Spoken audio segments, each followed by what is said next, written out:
God damn it, this place has some voodoo magic on it or something. It feels so good.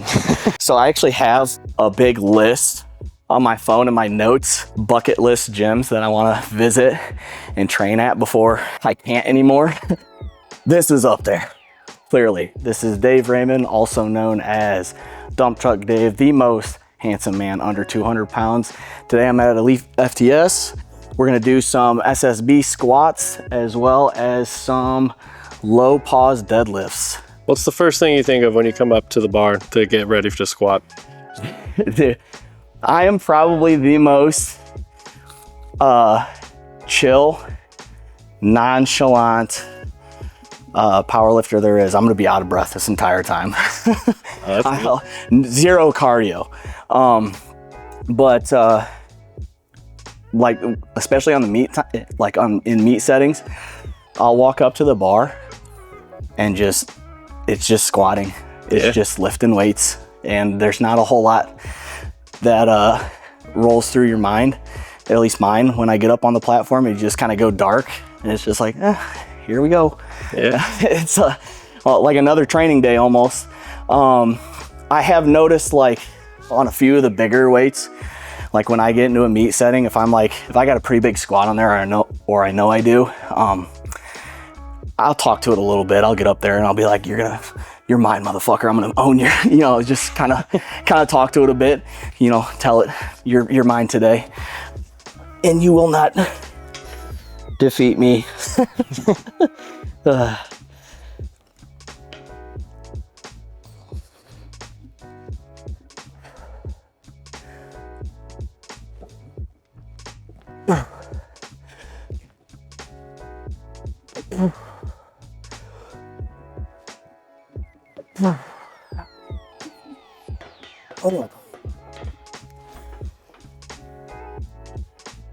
Another jump. How high are we going? On this, I believe we just got 275. I can't remember how much this bar weighs. Do you know? It's not 45, I don't think, is it? Question. I don't know, actually. We'll pretend it's 45. I can put it on the video. And we'll pretend it's 45, and we'll just put 25s on there. You got them both. You got some 25s in there. Oh, right here? Shit, look at that. We'll just pretend.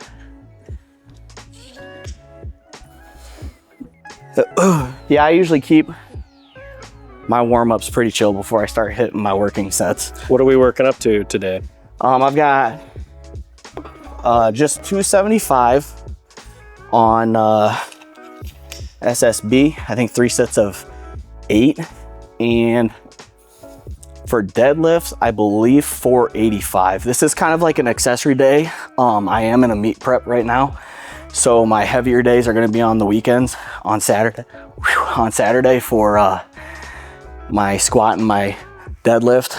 I think like my bench for meet preps usually varies. I'll do like a heavy comp grip day, and then alternating weeks I'll do a heavy like close grip day. So this would be my accessory day to my deadlift, or deadlift and squat. So like this is just, I look at this as kind of just getting me warmed up and ready for my deadlift. My deadlift would be like my more main movement today that I'm more like worried about. And those are pause deads. So like I said, it's I'm in a meet prep, so it's an accessory lift of a form of deadlift to kind of carry over into my main deadlift. At least that's the way I look at it.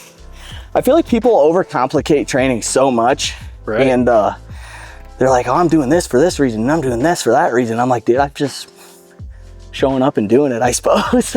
Doing what I'm told.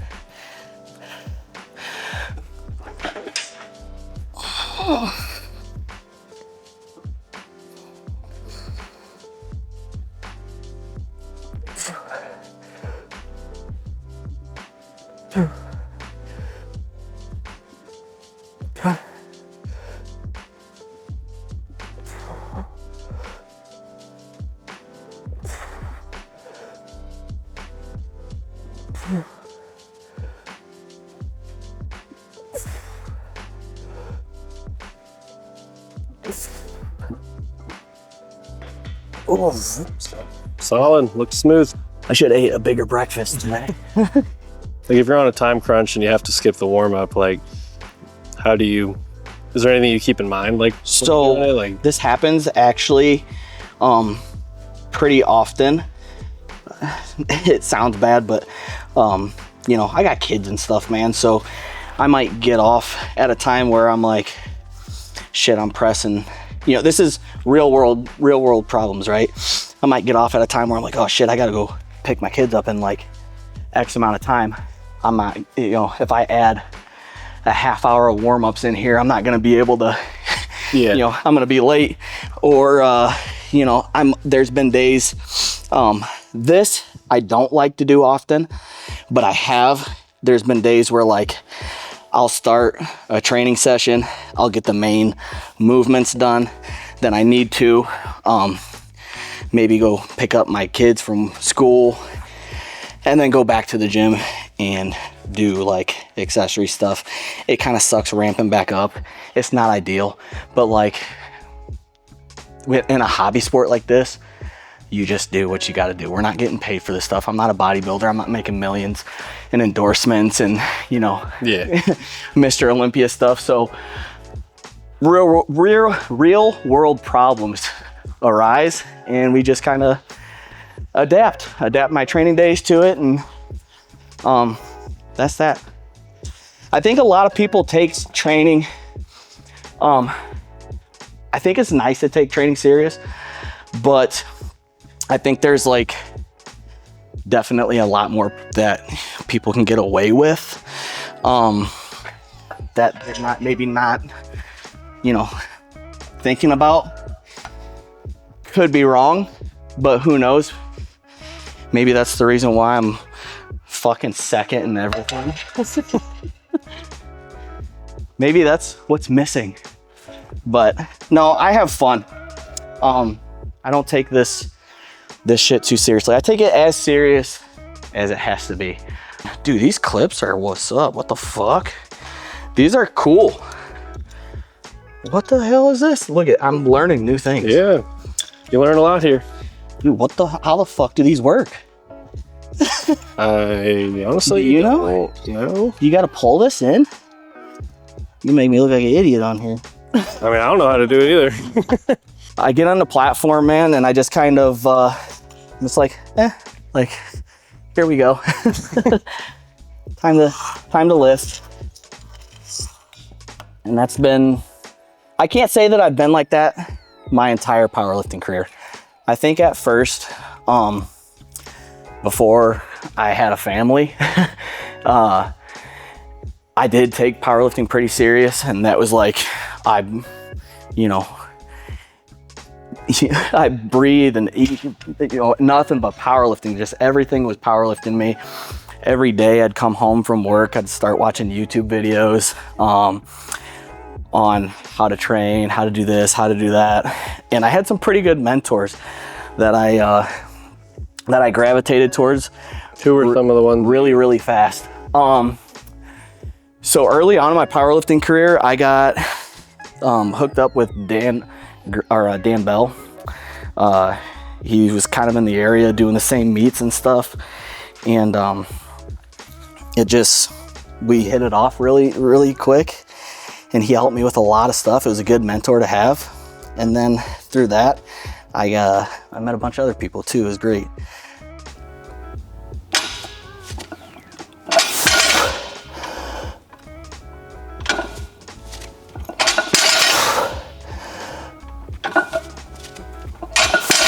Oh, look at that. Feeling good? Yeah, it's not so bad actually. For all you powerlifters out there, if you're ever looking for a nice ab, what is this called?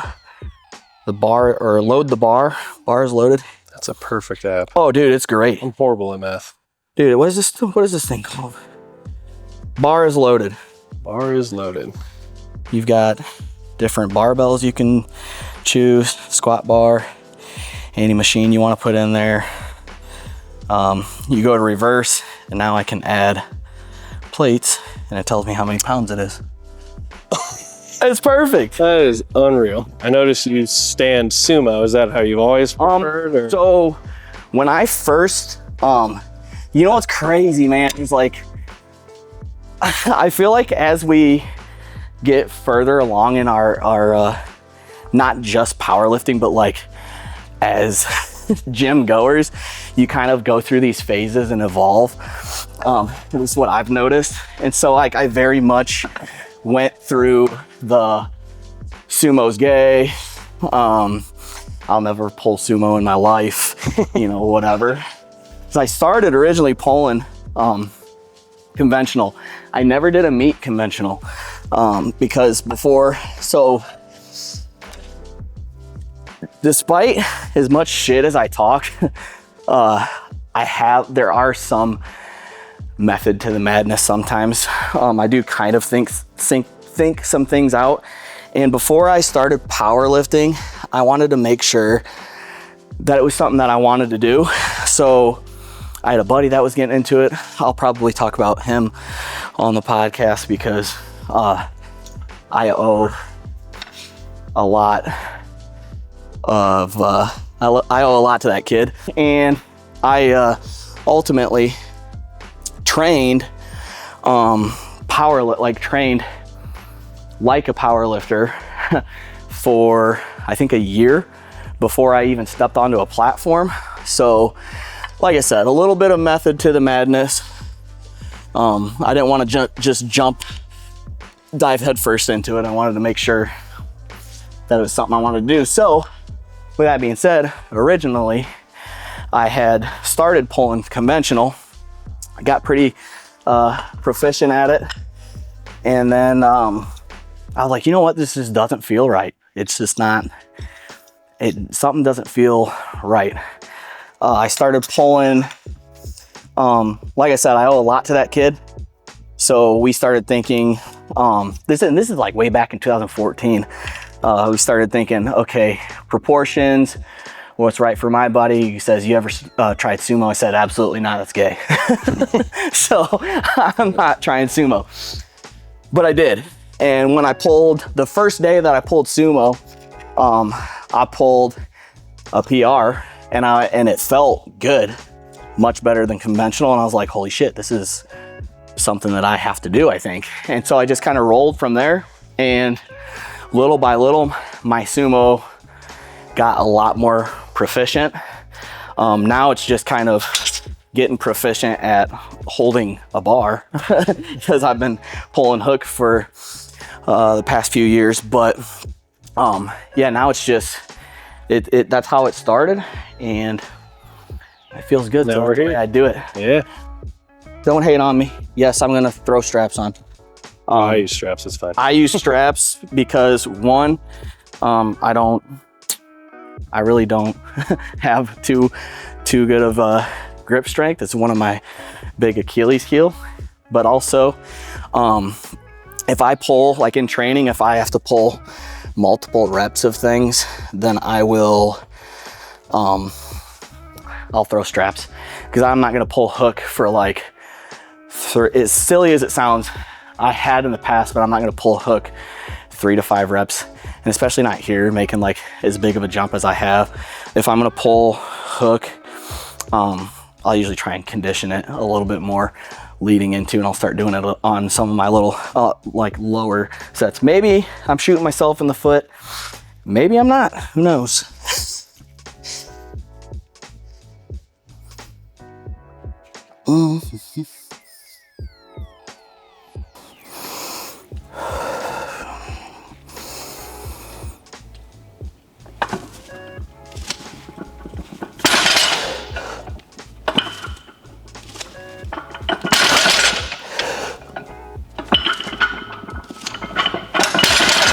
Oh, that feels fucking good today. Holy shit. Wow. It must be this place. It's got some like... There's definitely a vibe here. Nice. Oh, dude. I wish I could compete here. I would probably destroy everything. Like, this is definitely the spot. This was, so I actually have a big list on my phone and my notes of bucket list gyms that I want to visit and train at before, you know, I can't anymore. And this is up there, clearly. Yeah. And so this is like, man, what? It feels super surreal being here at Elite FTS, because I'm like, holy shit, man, this is like a dream come true. What are we working up to now? Is this our last one? This is not, I'll probably do this one and one more. I forgot what you said your name was. What was your name again? Noah. Noah? Yeah. Like the ark. Yep. Okay. Noah. Yeah, I've heard that my whole life. Noah is going to, yeah, not original. Noah is going to start a powerlifting career after this. I don't know. He's gonna kind of dabble. He's in the right spot for it. He's gonna he's gonna meet a lot of cool people, and eventually he's gonna be like, you know what? I think I want to do a meet. And I feel like I'm past like my prime though. I didn't even start lifting until I was like 25. dude, fuck that. It don't matter. You feel good, right? Other than my knees, yeah. Perfect. You run some BPC and TB and you be all right.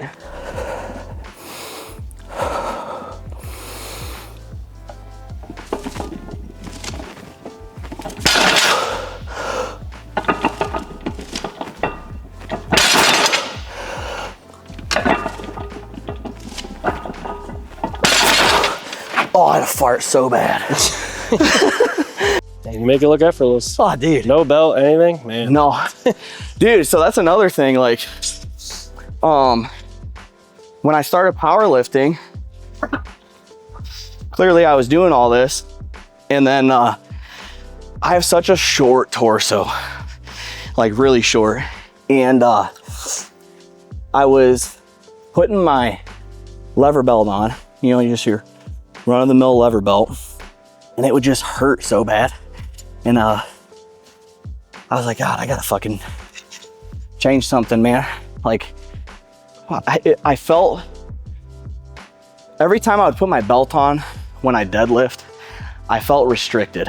I didn't feel like I could get a good enough breath. I didn't feel like I could actually brace. I'd try to push out and it just felt off. I'm sure I could make it work, but it was one of those things I was like, why make it work if I can try other things? So, and I was fairly decent at sitting pretty upright in a deadlift, and like simple stuff, like I'm sitting there, I'm like, well, fuck, if I'm sitting pretty upright in a deadlift, I should have quite a bit of leverage. Why wear a belt? It's not gonna hurt me that bad, right? Because I'm already upright. It's basically just stand up with the weight. So one session, I was like, let's try and see how high I can get up to not wearing a belt. And it was during, so I usually say to people, don't change anything during a meet prep. It happened to be during a meet prep. And I was like, I'll try seeing how high I can pull without a belt. And I ended up pulling like 575 as a warm-up set, I think. It was a warm-up, but it was 575 without a belt at 148. And it felt fucking phenomenal. And then I put my belt back on and finished my training session. I can't remember what I went into. It might've been like 620 or 640 or something like that. But those original warm-up sets that were beltless, I noticed felt way better. So I was like, fuck it. My next deadlift sessions I have in an off season outside of prep, why don't I just pull beltless? So I started pulling beltless, and the weight started just fucking skyrocketing, and I was like, holy shit, man. And it just feels better. Wait, I gotta get that out before I fucking go, otherwise I'm gonna shit my pants. I can't be shitting my pants here at Elite. I'm sure it's not the first. And dude, it's definitely not the first, I'm sure. Wouldn't be the last. No. So I got extra underwear packed, extra singlets, I got extra socks packed too. That's to stuff my singlet usually, but.